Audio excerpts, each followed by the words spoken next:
2014 पासून सुरू झालेला जो प्रवास आहे, राजकीय प्रवास या देशातल्या भारतीय जनता पार्टीचा आणि त्यांच्या सरकारांचा, हा प्रवास पाहता हे जे दशक आहे हे खोटेपणाचं दशक पूर्णपणे आहे.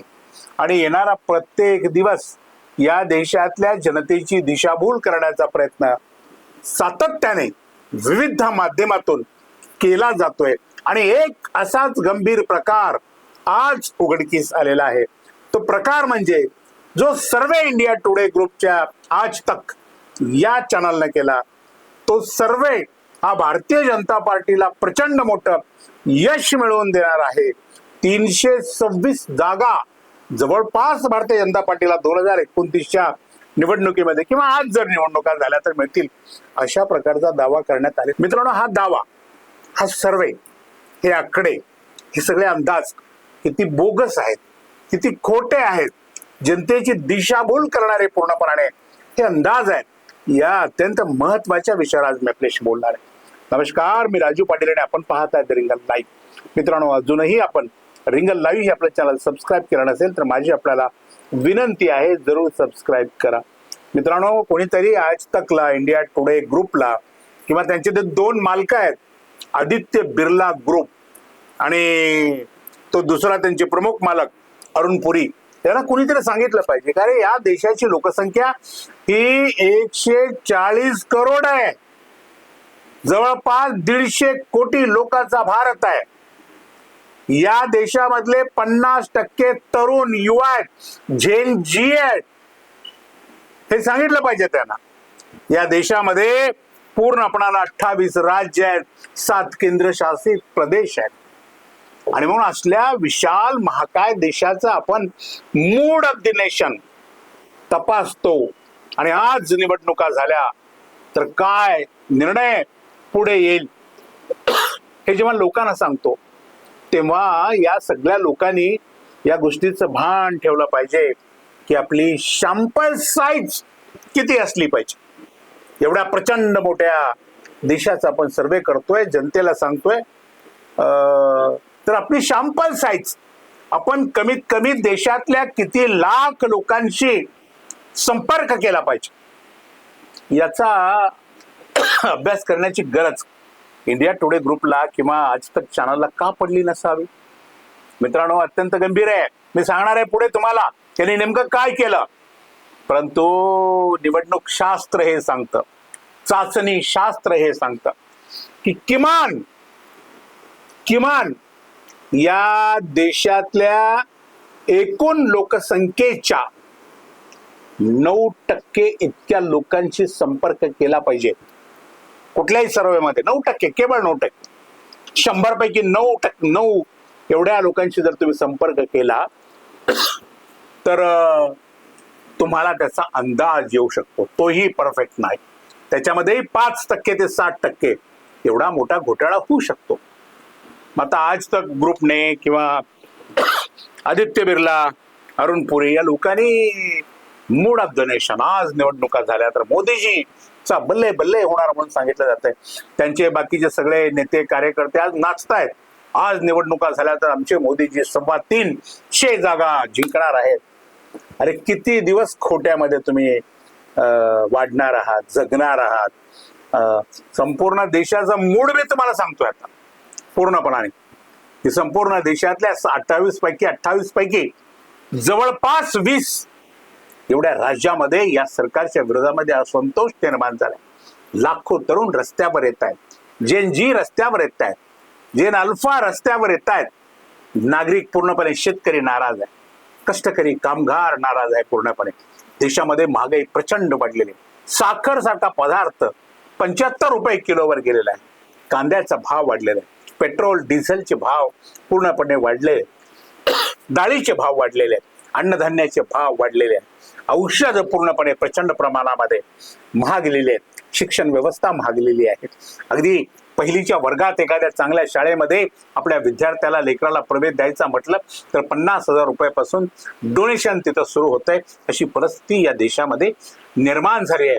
आणि पूर्णपणे सरकारच्या विरोधामध्ये देशात वातावरण निर्माण झालेलं आहे. देशात आपण सगळेजण पाहतोय, समाज माध्यमावरच्या प्रतिक्रिया पाहतो.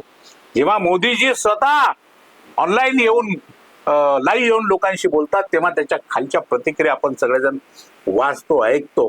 किंवा मोदीजींच्या फेवरमध्ये एखादी पोस्ट त्यांच्या समर्थकांनी, त्यांच्या पदाधिकाऱ्यांनी, त्यांच्या आमदार, खासदार, मंत्र्यांनी केली, तर खाली लोक काय बोलतायत हे आपण सगळेजण वाचतो. माझी विनंती आहे आपल्या सगळ्यांना, तुम्हाला देशाचा मूड जाणून घ्यायचा असेल तर तुम्ही कमेंट वाचायला आता चालू करा पूर्णपणाने.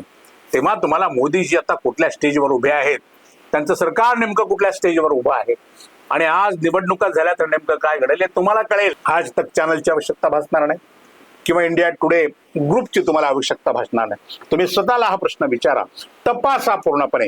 हा देश खरंच मोदीजीवर खुश आहे? मोदींनी खरंच या देशाचं कल्याण केलंय?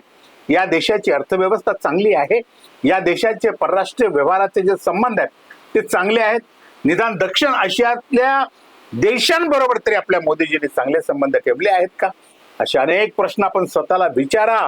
त्याची उत्तरं काय येतात पहा. तो मूड ऑफ द नेशन आहे मित्रांनो. जाऊ द्या, हा झाला एक भाग. परंतु या आज तक चॅनलची तुम्हाला मी गंमत सांगतो. सगळ्यात मोठा फ्रॉड, फसवणूक पूर्णपणे त्यांच्या वाचकांची, त्यांच्या प्रेक्षकांची, देशाची. किती लोकांच्या मुलाखती घेतल्या तुम्ही? 25,000. त्याला सॅम्पल साईज असं म्हटलं जातं. आपण गुगलवर जा आणि सर्च करा. किती हजार लोकांच्या संपर्क करून हा निर्णय घेतला गेला की मोदीजींना 326 जागा मिळणार आहे आणि मोदी नंबर 1 ला आहेत. मोदीजींचं बल्ले बल्ले, भाजपचं बल्ले बल्ले. एकट्या भाजपला 266, 60-65 जागा. त्यांच्या अलायन्सला काँग्रेस 200च्या आत, 188 जागेवर, आणि दुसऱ्या नंबरवर राहुल गांधी. हे जे तुम्ही सांगताय ना, त्याची तुमची सॅम्पल साईज किती आहे? देशातल्या केवळ 25,000 लोकांशी संपर्क केला, त्यांच्या मुलाखती घेतल्या, असं तुम्ही अधिकृतपणे या इंडिया टुडे ग्रुपच्या वेबसाईटवर आपल्याला बघायला. आता अंदाज घ्या, आता विचार करा. 25,000 लोकांना विचारायचं हिंदुस्थानामधल्या 140 कोटी जनतेच्या देशाला, आणि त्यावरून निर्णय करायचा की मोदीजींचं फार मोठं बल्ले बल्ले. तुम्हाला पटतं का? त्याचं असतं का? सॅम्पल साईज जी निवडणूक शास्त्रानुसार असली पाहिजे ती किती असली पाहिजे? हे मोठी माणसं आहेत सगळी, यांना सगळं कळायला पाहिजे. परंतु 25,000 लोकांना फोन केले.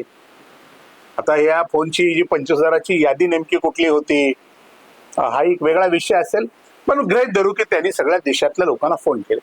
25,000 लोकांवर तुम्ही जर हा निर्णय करत असाल की देशामध्ये पुन्हा मोदींचं सरकार येणार आहे, आणि तसं जर तुम्ही लोकांना सांगत असाल, तर ती जनतेची एक प्रकारे खूप मोठी फसवणूक आहे. जर आज निवडणुका झाल्या तर या देशातल्या ज्येष्ठ पत्रकारांना असं वाटतं की ज्यांचं आयुष्य पत्रकारितेमध्ये गेलंय, ज्यांचं वय आज 80-85 नवदीच्या आसपास पोहोचलेलं आहे, जाणकार आहेत राजकारणाचे, 50-50 वर्ष, 60-60 वर्ष त्यांनी दिल्ली कव्हर केली आहे, लोकसभा कव्हर केली आहे, संसद कव्हर केली आहे, देशाचं राजकारण पाहिल्याच्या पत्रकारांना वाटतं की आज निवडणुका झाल्या तर 70 ते 90 एवढ्या जागा भारतीय जनता पार्टीला मिळतील स्पष्टपणानं. आणि मग आज तकलाच हा शोध कसा लागला की 326 जागा आता भारतीय जनता पार्टीला मिळतील. आणि मग काय त्यांचं सगळं ट्रोलिंग त्याची सुरू झालेली आहे पूर्णपणे समाज माध्यमावर. खरं म्हणजे देशातल्या जनतेचं, खास करून असंतोष निर्माण झालेल्या जनतेचं जे लक्ष आहे त्यांना भीती घालण्याचा हा प्रयत्न आहे. देशातल्या तरुणांना भीती घालण्याचा हा प्रयत्न, किंवा सरकारच्या विरोधामध्ये जी आंदोलनं होत आहेत, सरकारच्या विरोधामध्ये जे लोक रस्त्यावर येत आहेत, यांच्यामध्ये एक दहशतीचं वातावरण निर्माण झालं पाहिजे आणि लोकांना असं वाटलं पाहिजे की अरे पुन्हा मोदींचं सरकार येतंय, मोदींना बहुमत मिळतंय, त्यामुळं आपण आंदोलन नाही केलं पाहिजे, आपण आपली मागण्या मान्य करण्यासाठी रस्त्यावर नाही आलं पाहिजे, गुमान राहिलं पाहिजे. अशा प्रकारची देशाची मुस्काटदाबी करण्यासाठी 25,000च्या अत्यंत चिल्लर, अरे 25,000 तर एका जिल्ह्याचा सॅम्पल साईज, त्यावर त्याचं गणित आपल्याला घालता येणार नाही. तुम्ही देशाचं गणित घालायला निघालाय.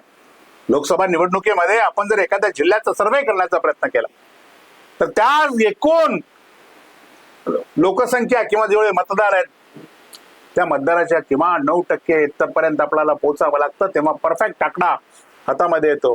तुम्ही तर 25,000 लागले बल्ले बल्ले करायला आणि जनतेची फसवणूक करायला. मी आज या माध्यमातून जनतेला किंवा रिंगणच्या प्रेक्षकांना आवाहन करू इच्छितो, अशा गोष्टीवर विश्वास ठेवू नका. हे अत्यंत थोतांड आहे. प्रश्न हा पडू विचारा ही मूड ऑफ द नेशन तपासण्याची गरज तुम्हाला तर का पडली आज तकला? कशासाठी पडली? निवडणुका होत्या का? तुम्ही हे मॅनेज केलं सगळं, किंवा सरकारनं सांगितलं तुम्हाला अशा पद्धतीनं मॅनेज करून?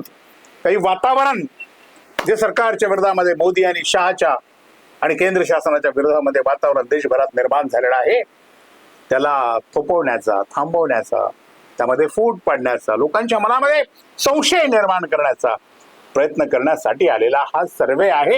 हा धादांत खोटा आहे. यावर विश्वास ठेवणे फसवणूक करून घेण्यासारखं आहे.